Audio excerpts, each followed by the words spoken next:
A really important act in the play, a big turning point as well. Like Hamlet's fourth soliloquy, to be or not to be. We have his fifth soliloquy here, where Hamlet puts on the play, the mousetrap to catch the king. Here's a brief synopsis. Hamlet gives directions to the actor and asks Horatio to help him observe Claudius's reaction to the play. When the court arrives, Hamlet makes bawdy and bitter comments to Ophelia. The traveling actors perform, in dumb showing them with dialogue, a story that includes many elements of Claudius's alleged seduction of Gertrude and murder of King Hamlet. That's important here. At the moment that the player king is murdered in his garden by his nephew, Claudius stops the play and rushes out. Hamlet is exuberant that the ghost word has been proved true. Rosencrantz and Guildenstern return to tell Hamlet that Claudius is furious and that Gertrude wishes to see Hamlet at once in her sitting room. Hamlet promises himself that he will not harm her, though he will speak daggers. So here we go. Act 3, Scene 2. Hamlet to the actors, the players. Speak the speech, I pray you, as I pronounced it to you, trippingly on the tongue. But if you mouth it, as many of our players do, I had as lief the town crier spoke my lines, nor do not saw the air too much with your hand. Thus, but use all gently, for in the very torrent, tempest, and as I may say whirlwind of your passion, you must acquire and beget a temperance that may give it smoothness. Oh, it offends me to the soul to hear a robustious periwig-pated, boisterous wig-headed. That's what that fellow tiered a passion to tatters, to very rags, to split the ears of the groundlings. The groundlings are those who stood in the pit of the theater, who for the most part are capable of nothing but inexplicable dumb shows and noise. I would have such a fellow whipped for overdoing turbulent. It out Herod's Herod. Pray you avoid it. So this little moment here, out Herod's Herod. Boisterous characters in the old mystery plays. So Hamlet is directing them to play the parts here. I warrant your honor. Be not too tame neither, but let your own discretion be your tutor. Suit the action to the word. He's really coaching them. Here's how I want you to do this. The word to the action, with this special observance that you overstep not the modesty of nature, for anything so overdone is from the purpose of playing, whose end both at the first and now was and is to hold as twere the mirror up to nature, to show virtue her own feature, scorn her own image, and the very age and the body of the time his form and pressure. Now this overdone or come tardy off, though it makes the unskilful laugh, cannot but make the judicious grieve, the censure of the which one must in your allowance o'erweigh a whole theatre of others. Oh, there be players that I have seen play. Right there, this is an important moment. And heard others praise, not highly, not to speak it profanely, that neither having the accent of Christians, nor the gait of Christian, pagan, nor man, have so strutted and bellowed, that I have thought some of nature's journeymen had made men, and not made them well. They imitated humanity so abominably. You know, mirror life, right? Don't act too much, don't act too little. Like mirror life, right? Act like it's life here. This is an important moment. I hope we have informed that indifferently with us. Oh, reform it altogether, and let those that play your clowns speak no more than is set down for them, for there be of them that will themselves laugh, to set on some quantity of barren spectators, to laugh too, though in the meantime some necessary question of the play be then to be considered. That's villainous and shows a most pitiful ambition in the fool that uses it. Go make you ready. This is like a meta moment here too. This is how one should act in a play, right? You're mirroring nature. You're not overacting. You're not underacting here. How now, my lord, will the king hear this piece of work? And the queen too, and that presently. Bid the players make haste. Will you two help to hasten them? Aye, my lord. What ho, Horatio. Here comes Horatio. Here, sweet lord, at your service. Thou art just a man. We're moving on here. Hamlet to Horatio. This is important right here. Oh, my dear lord. Here's what's going to happen. This is an important moment. If you're looking at Hamlet's character, if you're writing your paper, this is an important moment, what Hamlet and Horatio are planning to do. Remember, Horatio has promised Hamlet not to divulge anything. They're really close here. Nay, do not think I flatter, for what advancement, promotion may I hope from thee? that no revenue has but thy good spirits to feed and clothe thee. Why should the poor be flattered? No, let the candied tongue lick absurd pomp and crook the pregnant hinges of the knee, where thrift may follow fawning. Dost thou hear? Since my dear soul was mistress of her choice, and could of men distinguish her election, so that they sealed thee for herself, for thou hast been as one, suffering all that suffers nothing. A man that fortune buffets and rewards has taken with equal hands, and blessed are those whose blood and judgment are so well commeddled, that they are not a pipe of fortune's finger, to sound what stops the pleas. Give me that man that is not passion's slave, and I will wear him in my heart's core, I in my heart of heart. These moments here, right, are important. As I do thee. Something too much of this. There is a play tonight before the king. Here's the play here's what we're going to do. One scene of it comes near the circumstance, which I have told thee of my father's death. I prithee, when thou seest that act afoot, even with the very comment, deepest wisdom of thy soul, observe my uncle. Observe Claudius's reaction. If his occulted guilt, his hidden, occulted means hidden here, if his hidden guilt do not itself unkennel in one speech, it is a damned ghost we've seen.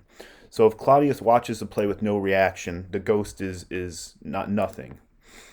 And if my imaginations are as foul as Vulcan's stithy, give him heedful note, proof. This is proof here, heedful note. For I mine eyes will rivet to his face, and after we will both our judgments join in censure of his seeming. Judgment on his looks. We're going to judge his looks here. All right. Well, my lord, if you steal the ought whilst this play is playing, I will pay the theft. They are coming to the play. I must be idle. Get you a place. How fares our cousin Hamlet? I have nothing with this answer, Hamlet. These words are not mine. How excellent of this chameleon's dish. I eat the air. I love this moment here. And Hamlet, he's acting mad again, right? I eat the air. Promise, Cram. You cannot feed. I have nothing with this answer, Hamlet. These words are not mine. No, nor mine now. My lord, you played once at the university, you say. That did I, my lord, and was accounted a good actor. What did you enact? I did enact Julius Caesar. I was killed in the Capitol. Brutus killed me. It was a brute part of him to kill so capital a calf there. Be the players ready. Ay, my lord, they stay upon your patience. Come hither, my dear Hamlet. Here's a Gertrude here. Come hither, my dear Hamlet. Sit by me. No, good mother, here's metal more attractive. So Hamlet's already, he's not gonna harm his mother, but he's being nasty to her too because he's mad, right? He's really mad at the mother here for obvious reasons. And then here's Hamlet and Ophelia. Another part, if you're looking at Hamlet and Ophelia, we have that from Act 3, Scene 1. And then here's another moment. Lady, shall I lie in your lap? No, my lord. I mean my head upon your lap. I, my lord. Do you think I meant country matters? So that's his a body connotation here. Do you think if I want to put my head between your legs, right? Right. I think nothing, my lord. That's a fair thought to lie between maids' legs. What is, my lord? Nothing. You are merry, my lord. Who I? I, my lord. O God, your only jig maker, composer of songs and dances. What should a man do but be merry? For look how cheerfully my mother looks, and my father died within 2 hours. So that's Hamlet too. He can't even, look how my mother looks, and my father's been dead 2 hours, 2 months, though, right? Nay, 'tis twice 2 months, my lord. This is so long. Nay, then let the devil wear black, for I'll have a suit of sables. Oh, heavens, died 2 months ago and not forgotten yet. Then there's a hope a great man's memory may outlive his life half a year. But, lady, I must build churches, and or else shall suffer not thinking on the hobby horse, whose epitaph is for oh, the hobby horse is forgot. Here come the players. And here's the description, the trumpet sound. Here's the play. I'm not going to read this. You can look. Here's what happens in the play. They're watching this, and they're seeing this in here's what happens, right? the pours poison in the sleeper's ear and leaves him. So this is they enact a murder that Claudius did on King Hamlet, Hamlet's father. So what means this, my lord? Mary, this is sneaking mischief. It means mischief. Belike this show imports the argument of the play. We shall, and here's the prologue of the play. We shall know by this fellow, the players cannot keep, they tell all. Will it tell us what this show meant?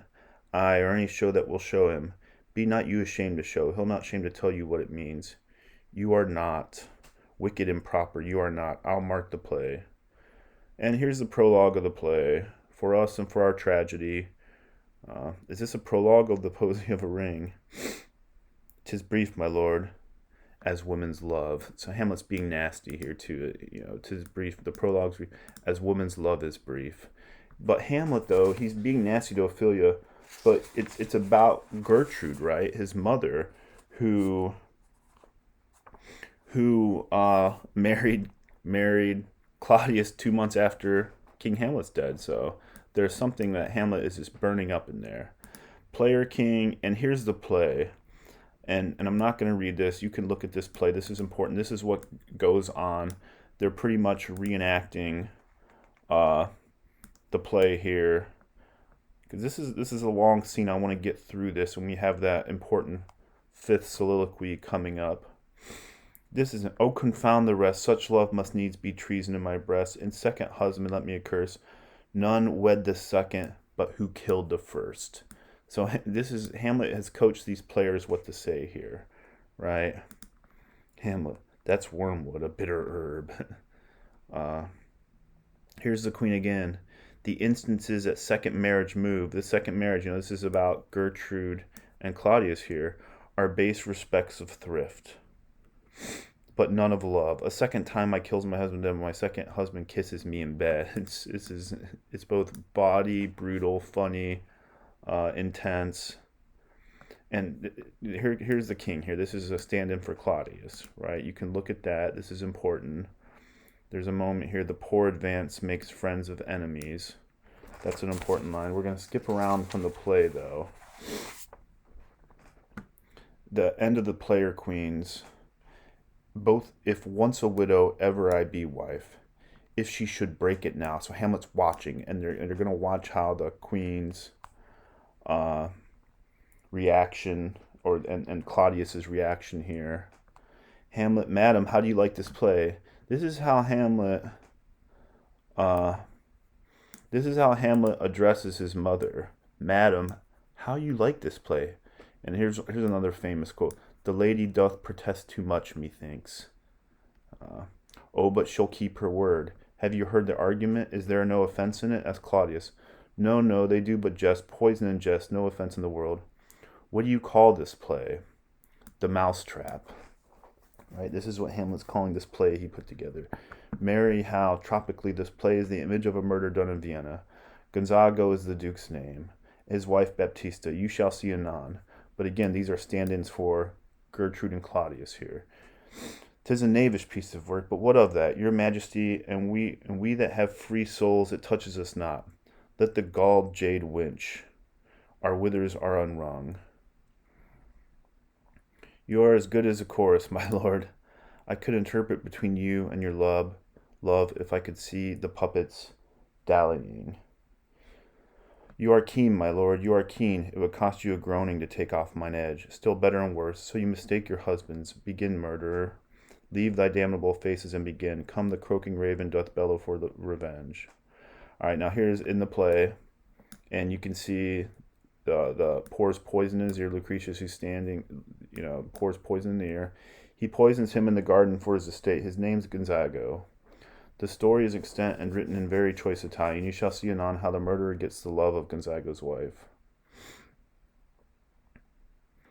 Hamlet, he poisoned. So yeah, so we see here the king rises. So the king here is a stand-in, forgive me, for King Hamlet. Lucianus is a stand-in for Claudius here. So Hamlet poisons him in the garden. His name is Gonzago. There we just read that. The king rises. How fair, my lord? Give over the play. Give me some light. Away. So here's, right here, this moment. The king rises. Claudius. What frighted his false fire? How fares my lord? Give me some light. Away. The king's offended. Right here. This line shows that Claudius is offended after he watched the way the murder has taken place that mirrors his own murder. Give me some lights. Away. Lights, lights, lights. Polonius. So the king's offended, and Horatio makes note of this as well. Well, let the strucken deer go weep, the heart ungalled play. For some must watch while some must sleep, thus runs the world away. Would not this, sir, in a forest of feathers, if the rest of my fortune turned Turk with me, with 2 provincial roses on my raz shoes, give me a fellowship in a cry of players. Half a share, a whole one. I, for that thou know, O demon dear, this realm dismantled was of Jove himself, and now reigns here a very, very peacock. You might have rhymed. O good Horatio, I'll take the ghost's word for £1,000. Did you see? Didst thou perceive? Did you see King Claudius's reaction? Very well, my lord. Upon the talk of poisoning, I did very well note him. So Claudius's reaction, the fact that he was upset, shows his guilt here. Aha, come some music, come the recorders. For if the king like not the comedy, why then be like he likes it not purdy? By God. Here comes Rosencrantz and good my lord, vouchsafe me a word with you. Sir, a whole history. The king, sir, I, sir, what of him? Is in his retirement marvelous distempered. He's pissed. The king's pissed, right? With drink, sir? No, my lord, with choler. Anger, right? Anger. That's anger. The king is angry. The king is pissed. Your wisdom should show itself more richer to signify this to the doctor, for me to put him to his purgation would perhaps plunge him into more choler. Good, my lord, put your discourse into some frame, and start not so wildly from my affair. I am tame, sir, pronounce. The queen, your mother, in most great affliction of spirit, has sent me to you. The queen, Hamlet's mother, I want to talk to you, right? You are welcome. Nay, good my lord, this courtesy is not of the right breed. If it shall please you to make me a wholesome answer, I will do your mother's commandment. If not, your pardon and my return shall be the end of my business. Sir, I cannot. What, my lord? Make you a wholesome answer. My wit's diseased. But, sir, such answer as I can make you, you shall command, or rather, as you say, my mother. Therefore, no more, but to the matter. My mother, you say. Then this is, my wit's diseased, right? Hamlet he's still, at this, he's found out, right? This is the wheel's turning. We're at the middle now, and Hamlet has to decide what to do. But I think he knows what he has to do and what he must do, because the ghost has entreated, begged him, pleaded with him, made him promise to avenge him. Then thus she says, your behavior struck her into amazement and admiration, wonder. O wonderful son, that can so astonish a mother, but is there no sequel at the heels of this mother's admiration? In part, she desires to speak with you in her closet ere you go to bed. We shall obey, were she 10 times her mother. Have you any further trade with us? And this is, I love this moment. I love this moment here. Because, Hamlet, remember earlier we read that Hamlet was trying to find out Rosencrantz and Guildenstern. Rosencrantz and Guildenstern are Hamlet's old childhood friends. Although they're just following the king's orders. They're kind of in a bad spot though, right? Because what would they do? What would happen to them if they disobeyed the king? But right here, Hamlet's just speaking indifferently to them. He's just being cruel. We shall obey, were she 10 times our mother. Have you any further trade with us? My lord, you once did love me, and do still by these pickers and stealers. Good my lord, what is your cause of distemper? You do surely bar the door upon your own liberty if you deny your griefs to your friend. What is wrong? If you don't tell me, I'm your friend, you denying your griefs to my friend. Sir, I lack advancement here, promotion. How can that be when you have the voice of King himself for your succession in Denmark? Aye, sir, but while the grass grows, the proverb, while the grass grows, the horse starveth, is something musty. Oh, the recorders, let me see one. To withdraw with you, why do you go about to recover the wind of me as you would drive me into a toil? Oh, my lord, if my duty be too bold, my love is too unmannerly. If these questions seem rude, it is because my love for you leads me beyond good manners. Here's his other friend, right? If I'm asking you what's wrong, and I'm being, I do not well understand that. Will you play upon this pipe?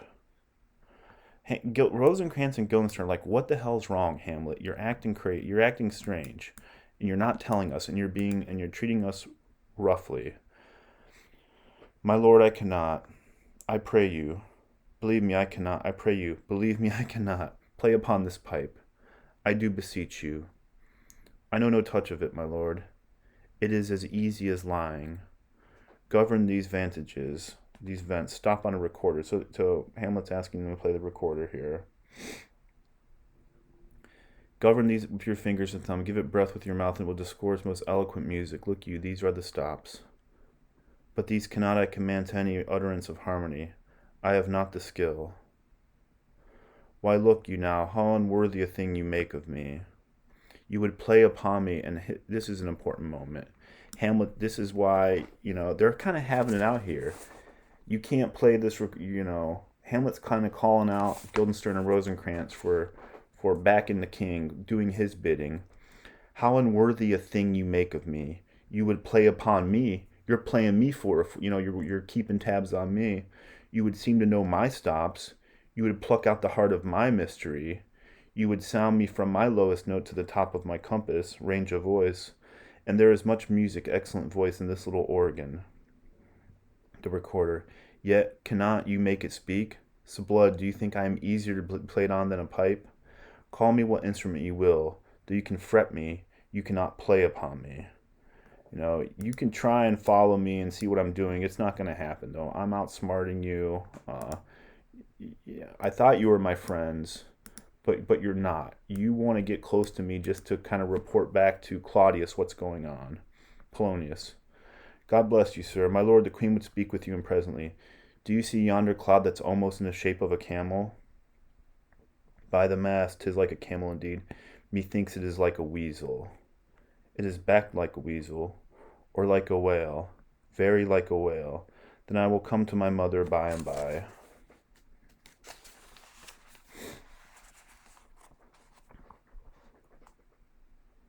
To fool me to the top of my bent, I will come by and by. I will say so. By and by is easily said. Leave me, friends. And here is Hamlet's fifth soliloquy. It's shorter, but it's really, really important here. 'Tis now the very witching time of night. When churchyards yawn, it's darkness. So this is we're in darkness. We're at a midpoint here, and Hamlet is found out. Hamlet has the proof from the play The Mousetrap that Claudius is guilty. And now what? He's got to make these choices. When churchyards yawn and hell itself breathes out contagion to this world. Now could I drink hot blood and do such bitter business as the day would quake to look on. Soft, now to my mother. O heart, lose not thy nature. He's trying to steal himself. Hamlet is stealing himself. He's trying to, O heart, lose not thy nature. Let not ever the soul of Nero, the Roman emperor who had his mother murdered, enter this firm bosom.